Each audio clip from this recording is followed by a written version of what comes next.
He thought he was about to humiliate her in front of a dining room full of VIP guests. But what he didn't realize was that he had just handed control of the night to the one person he had spent weeks ignoring. The kitchen at Whitmore and Stone moved like a perfectly synchronized machine, stainless steel counters gleaming under bright overhead lights, the low hum of refrigeration units blending with the sharp rhythm of knives hitting cutting boards, and at the center of it all stood Chef Daniel Whitmore, his crisp white jacket immaculate, his voice cutting through the air with the precision of a blade as he directed his staff with absolute authority. Every plate that left his kitchen carried his reputation, every garnish placed exactly as he demanded, and every employee knew better than to question him, especially on a night like this, when the restaurant was fully booked with high-profile guests, investors, and critics whose opinions could elevate or destroy careers in a matter of hours. Just a few feet away from the polished chaos, nearly invisible to the rhythm of excellence, stood Emily Carter,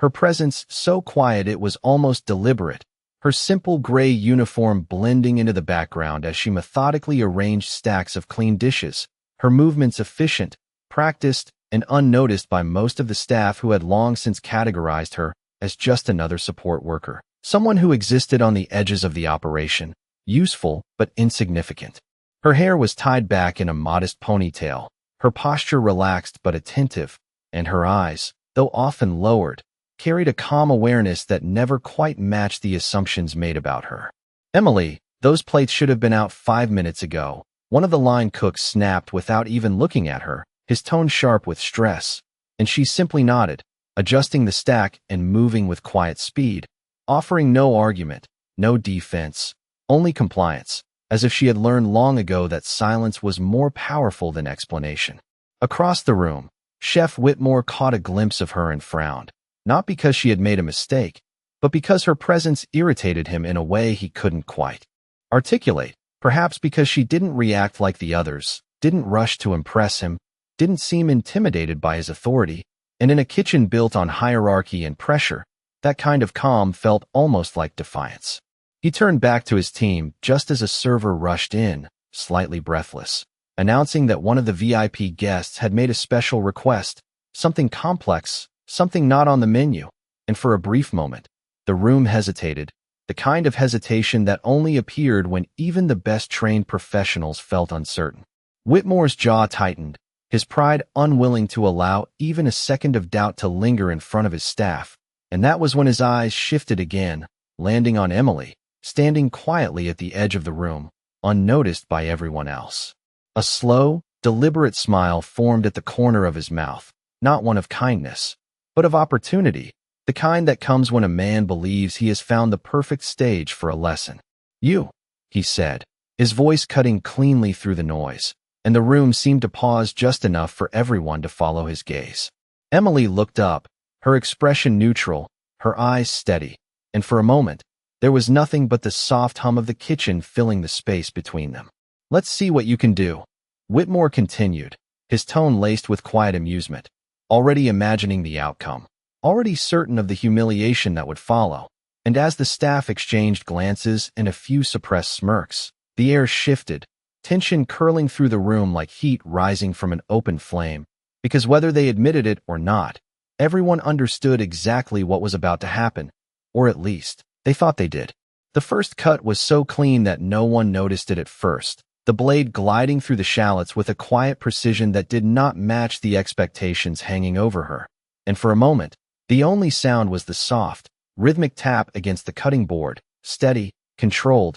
almost deliberate in its simplicity, yet there was something about it that caused the nearest line cook to pause, just slightly, his brow tightening as he tried to place what felt different. Emily did not rush, did not fumble, did not look up for approval or guidance. She simply worked, her hands moving with a familiarity that contradicted every assumption made about her. And as she reached for the olive oil, she tilted the pan just enough to coat it evenly, the motion fluid, practiced, as if repeated countless times before in spaces far more demanding than this one. Chef Whitmore watched closely now, his earlier confidence still present but edged with something quieter, something less certain, because the mistakes he expected were not appearing, not in the way she handled the knife, not in the way she organized her station, not even in the way she timed the heat, adjusting the flame with a subtle turn that suggested instinct rather than guesswork. "It is just luck," someone whispered from behind the prep line,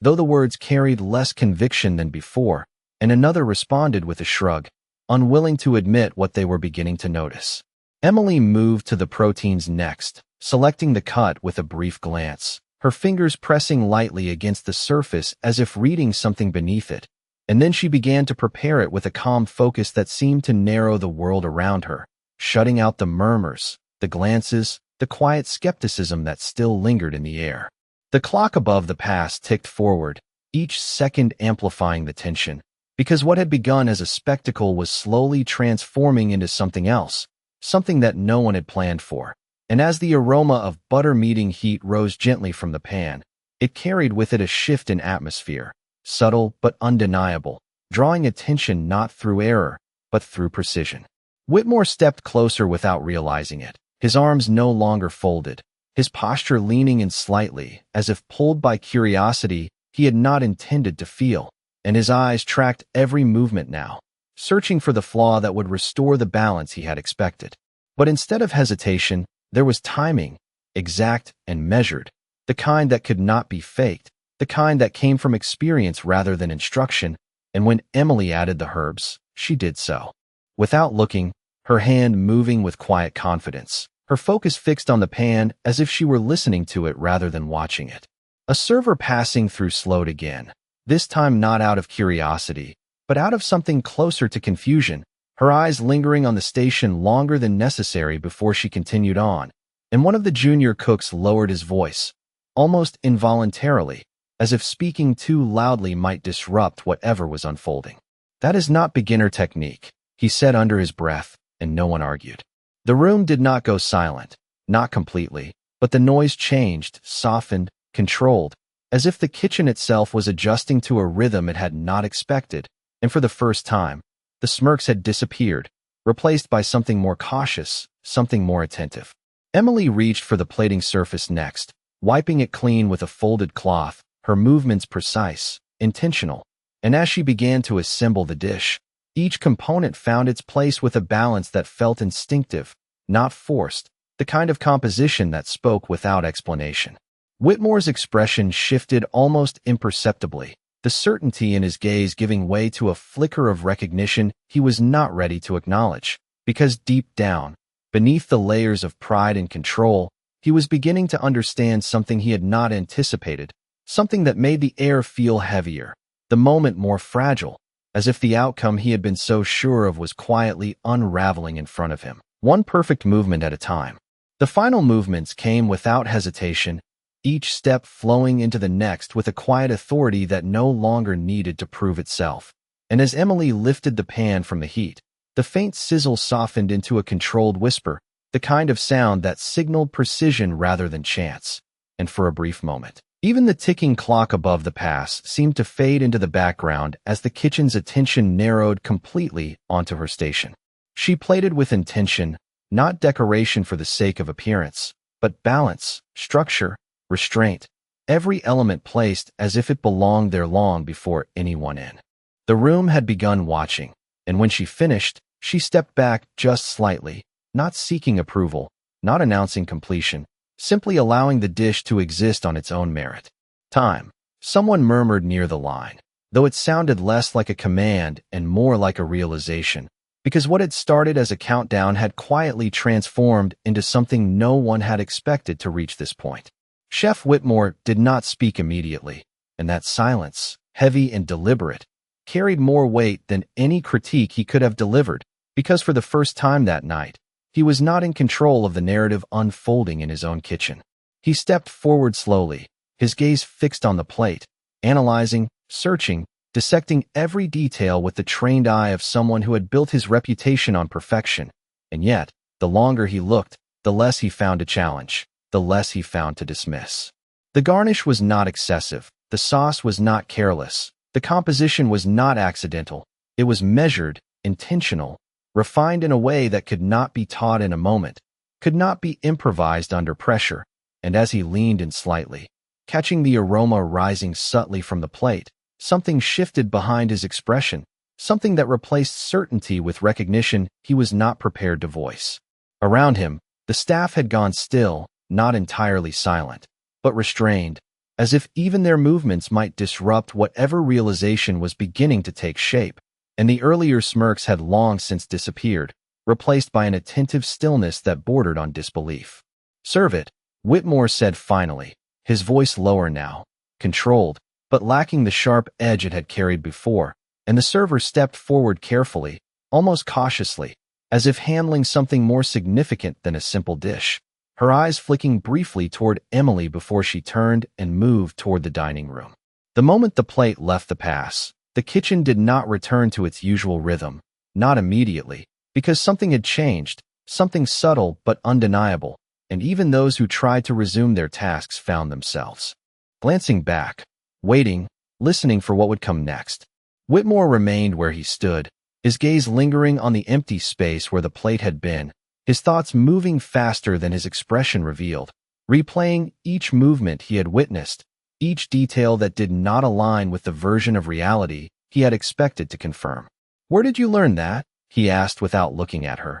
the question quiet, almost reluctant, as if he was not entirely sure he wanted the answer, and for a moment, there was no response, only the soft hum of the kitchen filling the space between them. Emily wiped her hands calmly, removing her apron with the same measured ease she had shown throughout, and when she finally spoke, her voice carried no triumph, no challenge, only a steady calm that felt entirely at odds with the tension surrounding her. "I have been around kitchens for a while," she said simply, and the understatement lingered in the air, unanswered, because no one in that room believed it was enough to explain what they had just witnessed. Whitmore's jaw tightened slightly, not in anger, but in the quiet frustration of a man whose assumptions had begun to fracture, and as he finally turned to face her fully, there was a new weight in his gaze, something more cautious, more searching, as if he were looking at her for the first time not as a subordinate, but as a question he could not yet solve. And in that moment,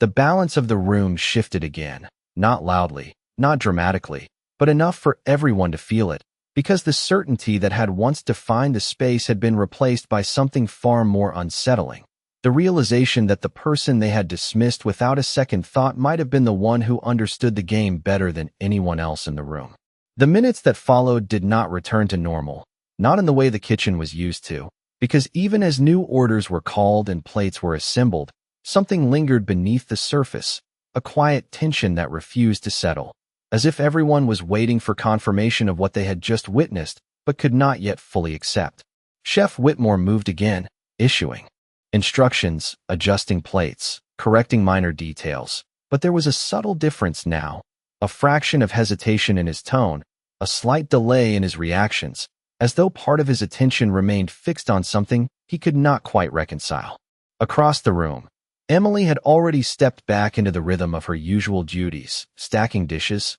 clearing surfaces, her movements returning to that same quiet efficiency that had made her nearly invisible before, and yet now, every glance toward her carried a different weight, a different question, because invisibility no longer fit what they had seen. "Table 12 is asking who prepared the dish," a server called from the pass, her voice cutting through the controlled noise of the kitchen, and for a brief second, the room stilled again, not completely, but enough for the words to land with clarity. Whitmore's back straightened slightly, his hand pausing mid-motion as he placed a garnish, and though he did not turn immediately, the shift in his posture was enough for those closest to notice. "Tell them it came from the kitchen," he replied, his voice measured, but there was something restrained beneath it, something that suggested the answer was not as simple as he wanted it to be. The server hesitated, just a fraction, before nodding and stepping away, but the question had already done its work, echoing through the room, because it was not just the guests who wanted to know, it was everyone. A few of the line cooks exchanged glances, their earlier confidence gone, replaced by curiosity they could no longer hide, and one of them leaned slightly toward another, lowering his voice. "That was not a fluke," he said quietly, and this time, there was no disagreement. Whitmore exhaled slowly, setting down the plate in his hands, and for the first time that evening, he turned fully toward Emily, his gaze no longer dismissive, no longer casual, but searching, deliberate, as if he were trying to piece together a puzzle that had revealed itself too suddenly. "Step forward," he said, not loudly, but with enough authority to draw attention once more, and the kitchen responded instinctively, movements slowing, conversations fading, the unspoken understanding that something significant was unfolding. Emily looked up again, her expression unchanged, her composure steady, and she walked toward him without hesitation,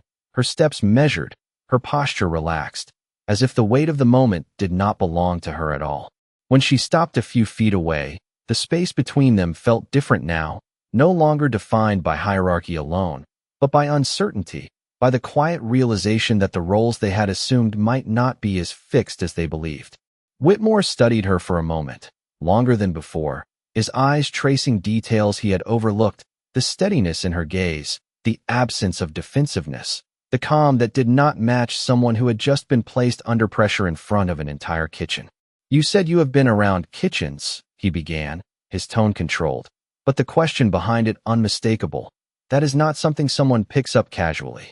The room held its breath, waiting, because whatever came next would either restore the balance they understood or shatter it completely. Emily did not rush her answer, did not shift under the attention. She simply met his gaze with the same quiet steadiness, and when she spoke, her voice carried a clarity that cut through the tension without force. "I spent 10 years working in kitchens," she said, and the simplicity of the statement only deepened its impact, because it was not the number of years that mattered, it was everything left unsaid within it. A ripple moved through the staff, subtle but undeniable, as they processed the words, as they replayed what they had seen with this new context, and Whitmore's expression tightened slightly, not in disbelief, but in recognition that he had underestimated something far more significant than he had allowed himself to consider. "Where?" he asked, more quietly now, the question no longer rhetorical, no longer dismissive, but genuine, and for the first time,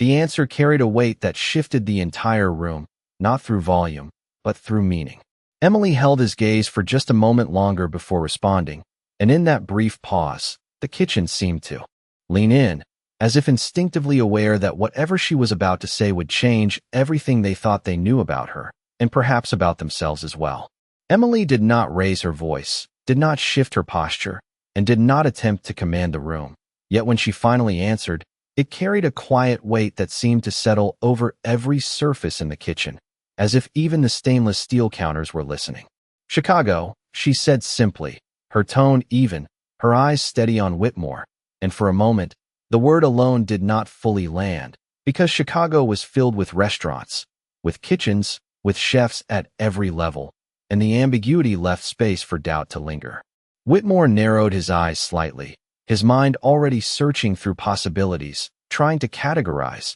to place, to regain control over a situation that had begun to move beyond his expectations. "That is a large city," he replied, his voice measured, but there was a new edge beneath it, not of arrogance, but of insistence. "Which kitchen?" The question hung there, sharper now, more focused, and the room seemed to tighten around it, every staff member within earshot pausing just enough to hear the answer, because instinctively, they knew this was no longer about a simple explanation, it was about identity. Emily held his gaze without flinching, and for the first time, there was the faintest shift in her expression, not pride, not challenge, but something quieter, something closer to acceptance, as if she had known this moment would come and had simply been waiting for it to arrive. "I worked under Chef Laurent," she said, and the name did not echo loudly, but it did not need to, because those who understood immediately. One of the senior line cooks inhaled sharply, the sound barely audible but unmistakable, and another turned his head slightly, eyes widening just enough to betray recognition. Chef Laurent was not just another name. He was a standard, a benchmark, someone whose kitchens were known for precision, discipline, and excellence at the highest level, and the realization began to spread, slow but undeniable, like heat through the room. Whitmore's expression changed again, this time more visibly, the certainty in his posture giving way to something more complex, something that balanced disbelief with reluctant acknowledgement, because he knew that name, knew what it represented, and more importantly, knew what it required to last even a year in that environment, let alone 10. That is not something you walk away from, he said quietly, almost to himself, and the words carried a different tone now, one that no longer sought to diminish, but to understand. Emily's hands rested calmly at her sides, her shoulders relaxed, and when she responded, there was no defensiveness, no need to justify, only a simple truth delivered without weight. Sometimes you do, she said, and the understatement lingered, because whatever reasons lay behind it, they were not offered, and the absence of explanation only deepened the impact. The kitchen did not move, not in the way it normally would, because the rhythm had been broken and replaced with something else entirely, something quieter, more attentive, as if everyone present was recalibrating their understanding of the person they had overlooked. Whitmore exhaled slowly, his gaze shifting briefly to the station where she had worked, then back to her, and in that movement, there was a subtle but unmistakable shift in perspective, the kind that does not happen loudly, but changes everything nonetheless. "Why are you here?" he asked, and this time, the question carried no mockery, no challenge, only genuine curiosity, because nothing about her presence in this role aligned with what he now understood. Emily glanced around the kitchen for a moment, her eyes moving across the space with a quiet familiarity, as if she saw more than the others did, more than the hierarchy, more than the pressure, and when she spoke again, her voice remained calm, steady, grounded. "I wanted something quieter," she said, and the simplicity of the answer stood in stark contrast to the weight of everything it implied, because in a room built on ambition and recognition, the idea of stepping away from the top was almost impossible to comprehend. Whitmore studied her in silence, and for the first time, since the moment he had called her out, there was no immediate response, no command, no correction, only a pause that stretched just long enough for the entire kitchen to feel it, because in that pause, the balance of power had shifted in a way that no one could ignore, and though no one spoke it aloud, the realization had already taken hold that the person they had dismissed without a second thought was not just capable, but exceptional, and that everything that followed would no longer be under the control of the man who had believed he was orchestrating the night. The question lingered in the air longer than anyone expected, not because it demanded an answer, but because it revealed something deeper, something that had quietly shifted beneath the surface of the kitchen, and for the first time that night, Chef Whitmore did not rush to fill the silence. The hum of the exhaust fans returned, low and steady. The clinking of utensils resumed in cautious rhythm, but the energy had changed, restrained, almost respectful, as if the space itself had begun to recognize a presence it had previously ignored. Emily's words settled without resistance, and though she had said very little, what she had revealed carried more weight than anything spoken before. Whitmore straightened slightly, his posture adjusting not out of dominance, but out of recalibration, as though he were standing in a room he no longer fully understood. "Quieter," he repeated under his breath, the word unfamiliar in a place defined by intensity, and yet it made sense in a way he could not easily dismiss. Around them, the staff resumed their work, but their attention remained divided, glances drifting toward Emily with a new awareness, a subtle shift from dismissal to observation, from assumption to recognition. One of the senior cooks stepped closer to the pass, his movements slower than usual, his eyes briefly meeting Whitmore's before shifting toward Emily again, and though no words were exchanged, the message was clear: the room had changed, and everyone felt it. A server reappeared at the edge of the kitchen, her expression slightly different now, less hurried, more deliberate, and when she spoke, her voice carried an unfamiliar note of curiosity. "Table 12 would like to speak with the chef," she said, her gaze flicking between Whitmore and Emily, as if unsure which answer would come. The request hung there, simple on the surface, but layered with implication, because it was no longer just about the dish. It was about who had created it, about the story behind it, about the presence that had quietly shifted the balance of the evening. Whitmore's jaw tightened for a brief moment, not in frustration, but in recognition of what the question represented,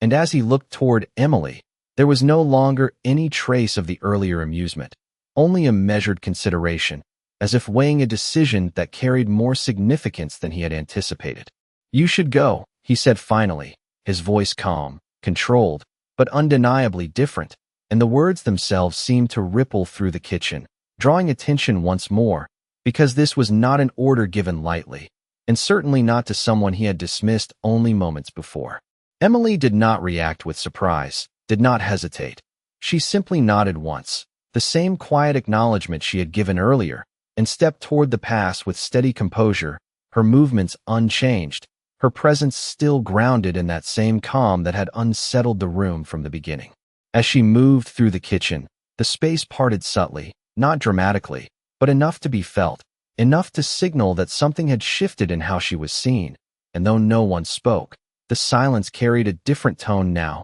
not anticipation of failure, but curiosity about what would come next. Whitmore watched her go, his expression unreadable, his thoughts moving behind a controlled exterior, because whatever he had expected at the start of the evening had long since dissolved, replaced by something far more complex, something that challenged not just his assumptions, but the structure of the space he had built around himself. The door to the dining room opened softly as Emily stepped through, and for a brief moment, the kitchen stood suspended between two realities, the one it had always known and the one it was only beginning to understand, and though no one said it aloud, the realization had already settled deep within the room, that the person they had overlooked was no longer invisible, and that whatever happened next would not be a continuation of the story they had expected, but the beginning of something entirely different, something that would leave a mark long after the final plate of the night had been served. The dining room carried a different kind of silence, one shaped not by pressure, but by expectation, the soft glow of overhead lighting reflecting off polished glassware and neatly arranged silverware. Conversations paused just enough to acknowledge her arrival as Emily stepped forward, her presence calm, unhurried, as if she had crossed this threshold many times before, though no one there recognized her. At table 12, a group of well-dressed guests leaned slightly forward, their earlier conversation replaced by quiet curiosity, their attention fixed not just on the plate that had been set before them, but on the person now standing nearby, the one they had requested without fully understanding why. "You prepared this?" one of them asked, his tone respectful but searching, as if confirming something he had already begun to suspect, and Emily gave a small nod, her expression composed, her voice steady as she answered without embellishment. "Yes." The man exchanged a glance with the others at the table, then looked back at her, studying her with a new kind of interest, one that carried recognition rather than doubt. "This is not typical," he said slowly, choosing his words with care. "The balance, the restraint, the control, this feels familiar."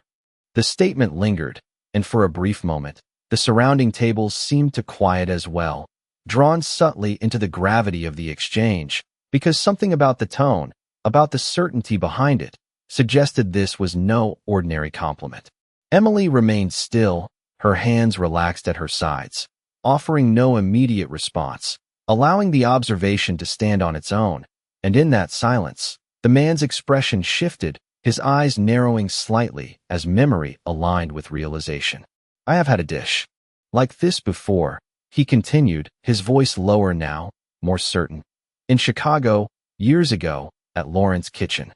The words landed softly, but their impact moved outward like a ripple, because even those who did not fully understand the reference could feel the weight it carried, the quiet authority behind it, and the subtle change in posture among the other guests signaled that they understood enough. Emily met his gaze, not with surprise, but with a calm acknowledgement that did not seek attention, and when she spoke, her tone remained even, grounded, unchanged. "I worked there," she said simply, and the simplicity of the statement contrasted sharply with the reaction it produced, because the table fell completely still, the kind of stillness that did not require sound to communicate its meaning. One of the women at the table leaned forward slightly, her expression shifting from curiosity to recognition, her voice barely above a whisper. "You are Emily Carter," she said, not as a question, but as a realization, and the name seemed to settle into the space with a quiet finality. Emily did not confirm it immediately, did not correct it. She simply held the moment, her composure steady, and that silence was enough, because the recognition had already taken root. The man leaned back slightly, exhaling in a way that carried both surprise and admiration, his earlier tone replaced by something more measured, more respectful. "We read about you," he said. The departure, the reviews, the speculation, no one knew where you went. The room around them did not erupt, did not react loudly, but the energy shifted, subtle conversations pausing, glances turning, because even without knowing the details, people sensed significance when they heard it. Emily's gaze softened just slightly, not with pride, but with acceptance, as if the past being spoken aloud did not hold the same weight it once had. I chose to step away, she said, and the clarity in her voice left no room for misunderstanding, no hint of regret, only a quiet certainty that grounded the statement. The man nodded slowly, absorbing the answer, then looked back at the plate in front of him, as if seeing it differently now, as if understanding it on a level that went beyond taste. You have not lost anything, he said, his tone firm, respectful, and for a moment, the words seemed to hang in the air not just for her, but for anyone within earshot. Emily offered a small, almost imperceptible smile, not as acknowledgement of praise, but as recognition of truth that did not need to be defended, and as she turned to step away from the table, the silence that followed was not empty. It was full, carrying a weight that would travel back through the doors of the kitchen, where assumptions had already begun to crumble, and where the final pieces of understanding were about to fall into place. When Emily stepped back into the kitchen, the shift was immediate, not loud, not chaotic, but unmistakable, as if the air itself had been recalibrated during her brief absence, and every pair of eyes that had once overlooked her now followed her return with quiet awareness. The hum of the equipment continued, the orders resumed, plates moved along the pass, but beneath it all, something fundamental had changed, something that could not be undone simply by returning to routine. Chef Whitmore stood where she had left him, his posture still composed, but his expression no longer carried the certainty that had defined him at the beginning of the night, and as their eyes met, there was no trace of the earlier dismissal, only recognition, measured and undeniable. He did not speak immediately, and in that silence, the entire kitchen seemed to hold its breath once more, because whatever he said next would define not just the moment, but the meaning behind everything that had unfolded. They know who you are, he said finally, his voice steady, but quieter than before, and the statement was not a question, it was an acknowledgement, one that carried weight far beyond the words themselves. Emily nodded once, her expression unchanged, her composure intact, as if the revelation had not altered her sense of place, and in that simple gesture, she made it clear that nothing about her had shifted, only the way others now saw her. Whitmore exhaled slowly, glancing briefly around the kitchen, taking in the faces of his staff, the same people who had laughed, who had watched, who had assumed, and for a moment, the realization settled not just on him, but on everyone present, that they had all participated in something they now understood differently. Why did you not say anything? One of the cooks asked from the line, his voice hesitant, almost uncertain, as if the question itself felt inappropriate now that the answer might carry more weight than he was prepared for. Emily turned slightly toward the voice, her gaze calm, her tone even as she responded without hesitation. Because it was not necessary, she said, and the simplicity of the answer landed with quiet force, because it revealed something deeper than skill, something about identity, about confidence that did not rely on recognition, and about dignity that did not need to be announced. The room fell into a softer silence, not empty, but reflective, as the meaning settled into each person differently, some with discomfort, others with understanding, and a few with something closer to respect. Whitmore stepped forward then, closing the distance that had once separated them, and though his movement was subtle, it carried significance, because it was no longer the approach of a superior addressing a subordinate, but of a man acknowledging something he could not ignore. You should not be working in the background, he said, his voice controlled, but sincere. Not here, not anywhere. The statement was not framed as an order, not even as an offer, but as a recognition of what he now understood, and for a moment, the kitchen seemed to wait for her response as if it held the power to define what came next. Emily looked at him, her eyes steady, her posture relaxed, and there was no defiance in her expression, no need to prove anything further, only a quiet clarity that had been present from the beginning. I am exactly where I chose to be, she replied, and the certainty in her voice left no room for doubt, no space for persuasion, because it was not about status, not about position. It was about something deeper, something internal that no title could replace. Whitmore held her gaze for a moment longer, and, in that brief exchange, something shifted within him, something that went beyond the situation, beyond the kitchen, beyond the night itself, as if he had been reminded of something he had long since forgotten in the pursuit of control and recognition.